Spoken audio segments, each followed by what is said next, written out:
Hi guys, it is day 21 and today we're going to be talking about a really important topic.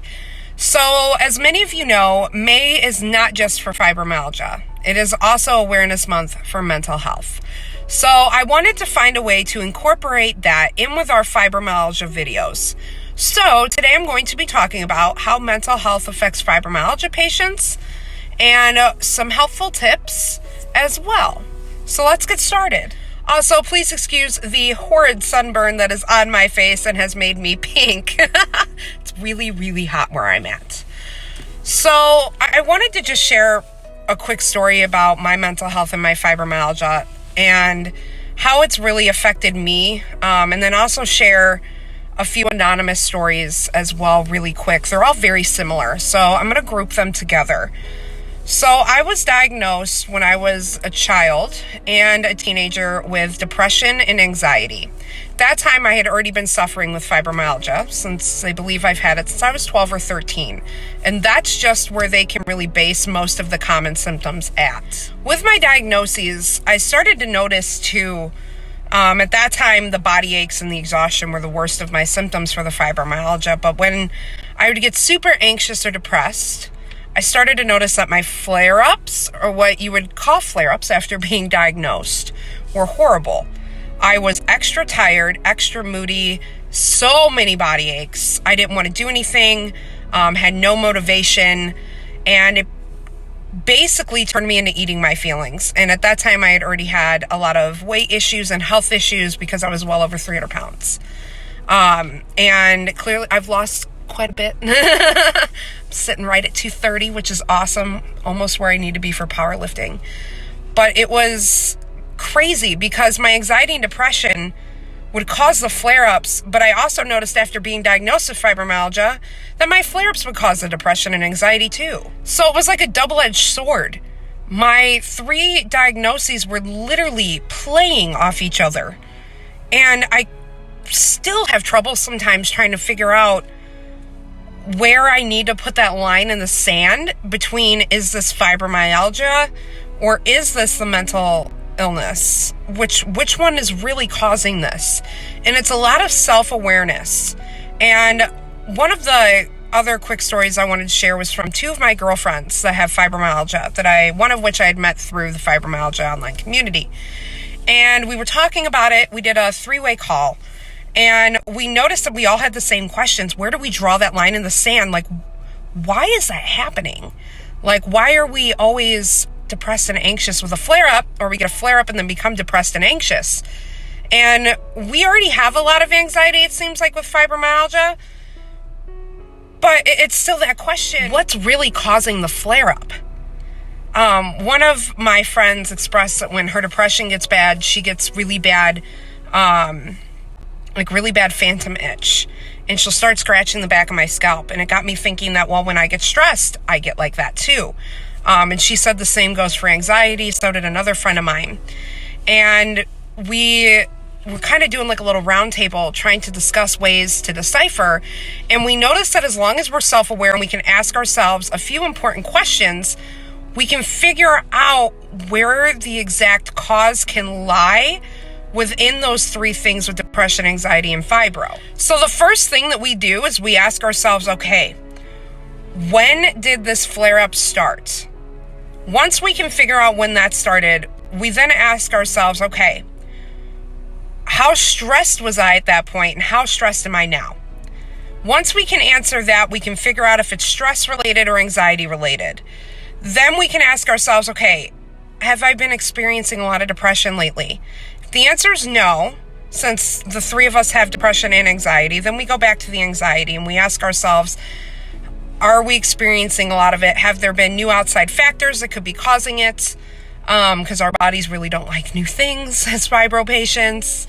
And once we can find the answer, that's when we try to troubleshoot, I guess would be a good word for it.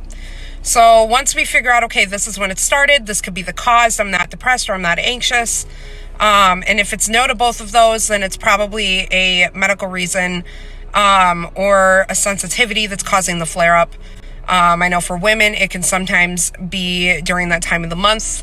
I normally get a lot of hot flashes. and stuff, and it'll cause my flare-ups, of course, when I get the hot flashes. But they'll come and go at that point. If it is a yes to the depression or anxiety, then we have to figure out, okay, what could have caused those things? And for those of us that have been diagnosed with fibromyalgia for a while, or have had their doctors tell them, or watched my previous videos, that psychological or physical trauma to our bodies is usually what triggers the fibromyalgia. Sometimes it is genetics. Not gonna lie, my doctor has even told me it is a possibility that genetics come into play for this. And we have to figure out at that time, okay, then what could cause those two things? So one thing that we found that helped us is we check in with ourselves every few hours, if not hourly. If it's a bad day, it's hourly. If it's a decent day, we check ourselves a few times a day. And we ask ourselves where our stress level is. And how anxious are we? Or are we experiencing symptoms of depression? Let's be real, guys. I am so tired of mental health being a taboo subject. So I'm going to be straight up. I've been experiencing a lot of anxiety and depression lately. I know that's why I'm not feeling good. I haven't been eating right. And I know that's playing into it as well. So I'm always looking for those outside factors before I look strictly at this is the mental illness causing it. But I always know when it is. So sometimes I don't even have to ask myself those questions, what outside factors are affecting me. It can be as simple as, look, I'm depressed today and this is how I woke up and I'm not really sure what to do about it sometimes. The one thing I have really liked about our online fibromyalgia communities is we can vent. And I want to give some helpful tips, with that being one of them. Find someone that you can talk to about what's going on, whether it is a therapist, a good friend that can listen without casting any, I like to say, casting shadow or blame. And that when the time comes, they can help offer advice if you ask. I've gotten very lucky that in my life, I do have very great people that I can call up and be like, look, I just need to vent for like 20 minutes. And then you can say whatever you need to, even if I already know the answer. And we'll do that together. And talking through it with somebody that doesn't know our lives, or that knows our lives, but knows how to control their responses, has been life-changing for me and life-changing for my friends. Another helpful tip from one of my friends too is that if you are unsure if you have a mental illness, it might be a good thing to get checked.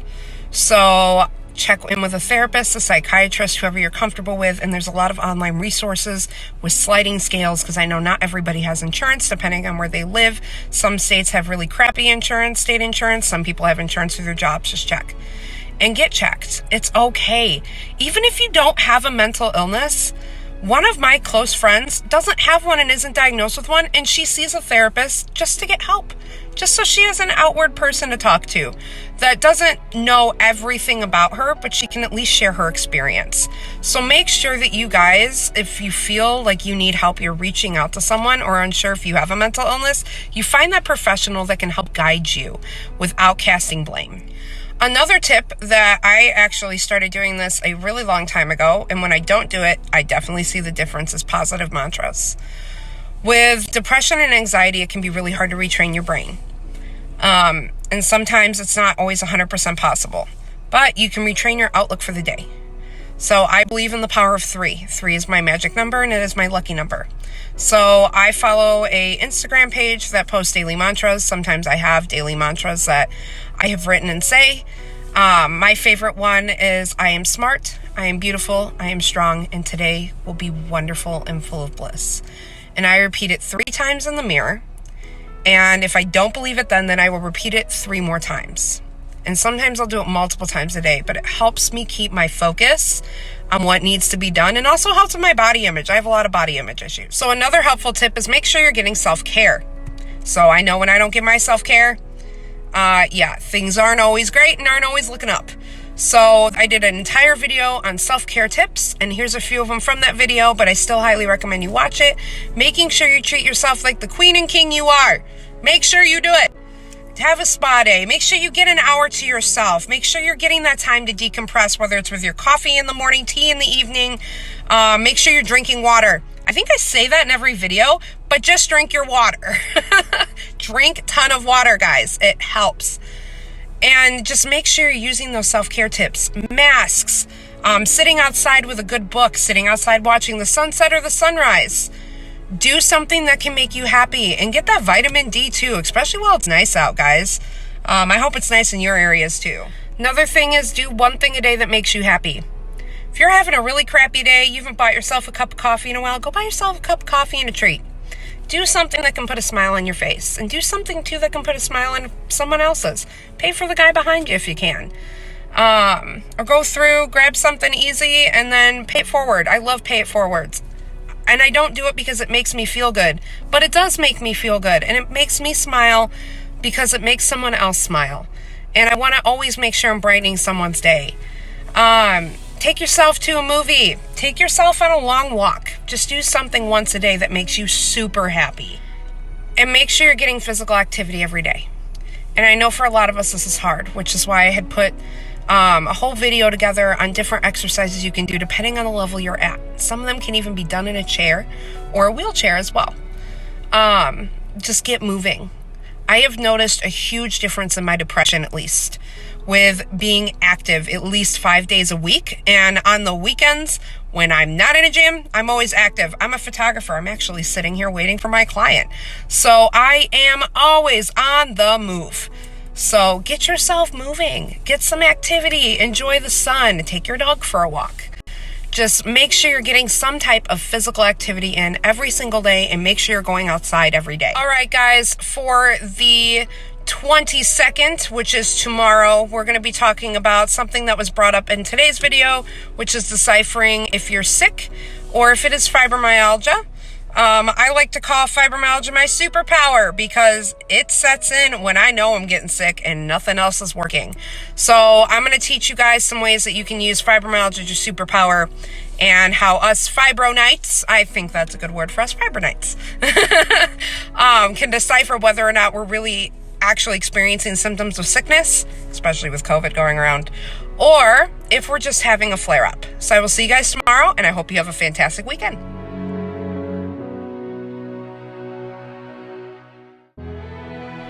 I do want to put one more thing out there before we end our video, and that is, if you ever do need help and you are ever having a really hard time with your mental illness, because I've been having a really hard time lately, there is so many things that I can offer to help you. I have phone numbers. You can have mine. Shoot me a message. Comment on this video. Let me help. Let me be that person that listens, because I've been so lucky to have people that listen to me. And if I didn't have them, honestly, I don't know where I'd be. And just make sure you're asking for help. There's no shame in it. I don't know why our world still views mental illness as this taboo topic, but it's not in my book, and I never understood it. So if you need help, please let me know and reach out. Know that you are loved, know that you are valued, and know that this world is better with you in it. I don't care where you're at in your life or how much you're struggling, this world is better with you here. Heck, my life is better with you guys here. And I am so glad that you are watching this. And if you ever need anything, I'm just one comment and one message away.